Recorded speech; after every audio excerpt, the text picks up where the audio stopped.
Hey, Dr. Berg here. In this video, we're going to talk about apple cider vinegar. What are the benefits? What are the myths? First of all, here's the myth that apple cider vinegar contains a lot of nutrients. It really does not. It doesn't have a lot of vitamin A. It doesn't have a lot of vitamin C. It doesn't have a lot of minerals. What it does have is something even more important. In fact, the real reason why apple cider vinegar works for so many conditions has to do with this one thing it has called acetic acid. That's an acid. And the reason why it works is, and this might go against a lot of philosophies out there, is that the body, most bodies that I check in my office over many, many years, are way too alkaline. Now I know that goes against maybe what you've heard, that everyone's too acid, but that's not true. You really have to, when you talk about pH, you really have to understand that every part of your body has a different pH. So if someone says, oh yeah, you're too acid, well, what pH are you talking about? The urine? Are you talking about the saliva? The real true indicator of pH for a body should be in the blood, but it's very difficult to test that because as soon as you take the blood out of the body, it alkalizes or it oxidizes and it can change the pH right away. So you have to, it's very expensive to determine that. So you have to go by symptoms. And so if you ever wanted to really know, just look up in, I don't know, Google it, all the conditions for too acid, called acidosis, and look up for the conditions of alkalosis and all those symptoms. And you'll be able to see which ones you have, and you can determine based on those two factors.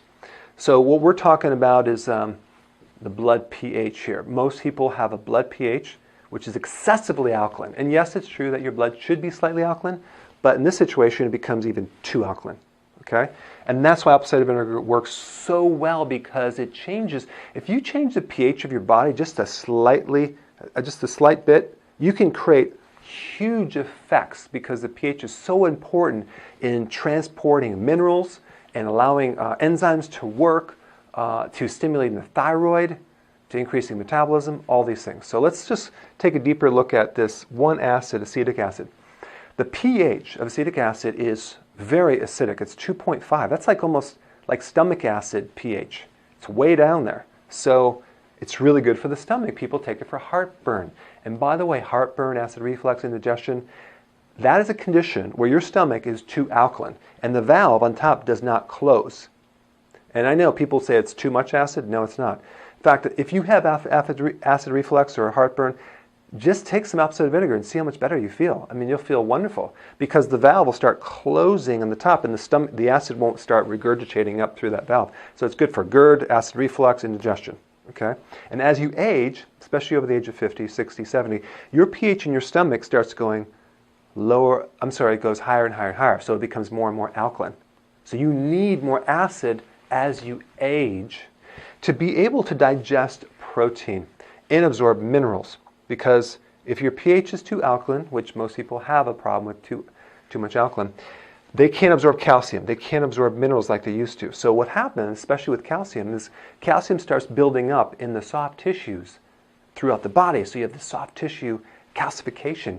I mean, you see that in people that are getting older, they're getting stiff, they have arthritis, bursitis, they get calcium developing on the eyes, there's cataracts, on the joints is arthritis, on the nerves there's neuritis, on the kidney is kidney stones, on the gallbladder is gallstones, and the teeth is tartar. That could come from a pH problem. It's an alkalosis, a systemic alkalosis, which is your whole body is too alkaline. One of the things that I like to do as well is make sure they're taking the fat-soluble vitamins to transport that calcium out, like vitamin D and K2. But in this video, we're going to talk about the pH piece of this thing. Now, what causes this alkaline state? It has to do with this, in this book, it's called Sibylla Encyclopedia of Endocrinology, Volume 4, Frank Netter, MD. This is one of the main books that is used in medical schools, and it's a great physiology book to help you get some of the facts on how the body works. So right here, if you look on the page that talks about high cortisol, that's the stress hormone, high stress, high cortisol, causes alkalosis. It makes your body too alkaline. So unless you don't live on planet Earth, you might not have this problem, but most people I know live on planet Earth, they have a lot of stress, their bodies become too alkaline over time. The worst thing you could do is start drinking alkaline waters. Now, it's okay to drink water that's already alkaline, but don't try to alkalize it to an 8 or a 9 or because you're going to make your body worse. And then you won't be able to absorb calcium and things like that. So with adrenal, like stress and high cortisol, you become too alkaline and you lose this little thing called H+. So if you've ever taken chemistry, you'll notice that H+ is an acid. So in other words, the adrenal causes you to lose acid through the urine and become too alkaline. So here's all the effects that stress can create. An alkaline body, which then blocks calcium. So you have all this calcium that plugs up everything, but it's unavailable to you, so you start getting the twitch on the left eye. You ever notice when people get stressed, they start twitching? Do you know why that is? Because it changes the pH, and the person can't absorb calcium. So then, this is a calcium deficiency. So you could take calcium, but if the pH isn't right, it won't work. The best thing to do if you have that twitch is to drink apple cider vinegar. Boom, drop the pH to make more acidic. The calcium gets mobilized, and the twitch goes away. Cramping in the calf. Apple cider vinegar is the best thing to mobilize the calcium and get rid of cramping in your calves. Nerve pain, neuritis, especially like migrating pain with arthritis that maybe it'll move from this joint to this joint to this joint. Oh my gosh, give them a little apple cider vinegar, they are happy. So with stress, you become too alkaline, you lose acid, and you lose potassium. And the only reason I'm bringing up this potassium, which is a little extra thing, is that alkaline bodies tend to have a potassium loss. And then when you lose potassium, you actually make the person more alkaline. So they kind of work together. People say, well, drink apple cider vinegar to increase your potassium. That's not what's going to do it. Apple cider vinegar will help increase your potassium because you'll stop losing the potassium and you'll make the body more acidic and like it should be. And so that will help the potassium. And just think about, look at this. Potassium deficiency, high blood pressure, constipation, feeling of weakness, fatigue, irregular heartbeats. When you hear these claims about apple cider vinegar curing all these different things, high blood pressure, constipation, weakness, irregular heartbeats, it's because of the retention of the potassium, because the chain reaction that occurs after getting the pH in the correct level.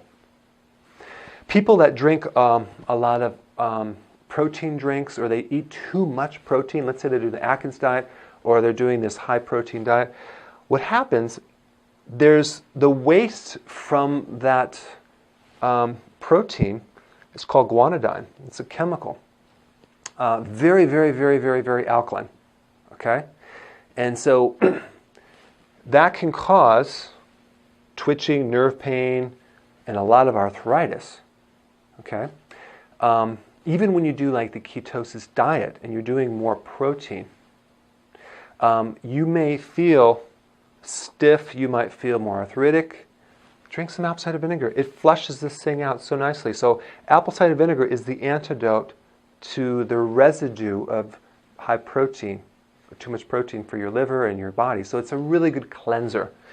So this acid, apple cider vinegar, helps absorb minerals, helps mobilize calcium, helps you digest protein better without the waste. It helps the immune system, and that's the last thing I want to talk about. You've heard that people will take like vitamin C for a cold, right? Or for a virus infection.